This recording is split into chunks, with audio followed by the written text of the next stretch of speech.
Bonjour, je m'appelle Pauline, j'ai 21 ans et je suis trésorière de l'association Voyage au bout de la 11. Moi c'est Clara, j'ai 22 ans et je suis secrétaire de l'association Voyage au bout de la 11.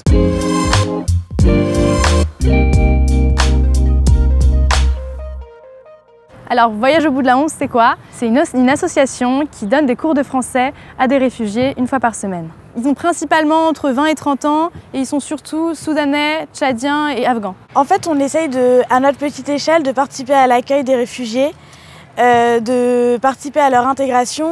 On tente de pallier l'insuffisance de la prise en charge institutionnelle parce qu'il n'y a pas de cours organisés pour tous les réfugiés par l'État, il n'y a pas de cours de français officiels disons. Du coup c'est un peu aux associations et aux particuliers de prendre en charge comme ils peuvent cet accueil. Pourquoi le nom Voyage au bout de la 11?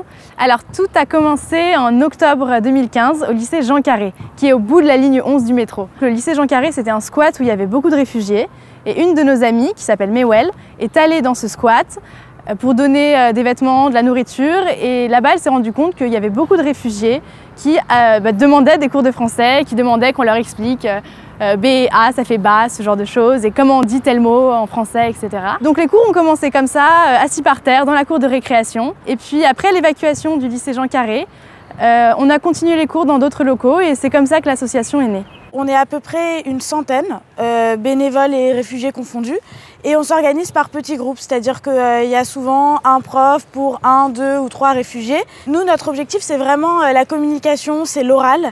C'est-à-dire qu'on privilégie vraiment le dialogue et l'échange plutôt que des cours écrits où on apprendrait la grammaire, même si ça vient par la suite. Et on s'adapte plutôt à ce qu'ils nous demandent, aux sujets de conversation qui viennent, aux moyens de communication qu'on a. Ils travaillent beaucoup par eux-mêmes et nous on est surtout là pour les aiguiller et leur expliquer, bon, la priorité c'est pas le subjonctif plus que parfait. Alors si vous voulez nous aider, le plus simple et le mieux pour nous c'est de venir le samedi après-midi donner des cours. Et si vous n'êtes pas trop dispo les samedis après-midi, vous pouvez aussi nous faire des dons. Ça sert en fait à payer le DELF aux réfugiés. Le DELF c'est un test de français dont ils ont besoin pour attester de leur niveau en français et dont ils ont besoin pour tous les papiers officiels et qui est payant. Pour nous aider, ce que vous pouvez faire aussi tout simplement, c'est partager cette vidéo, aller liker notre page parce qu'on a besoin de visibilité, on a besoin de plus de bénévoles. Si vous connaissez des gens intéressés, n'hésitez pas à leur en parler.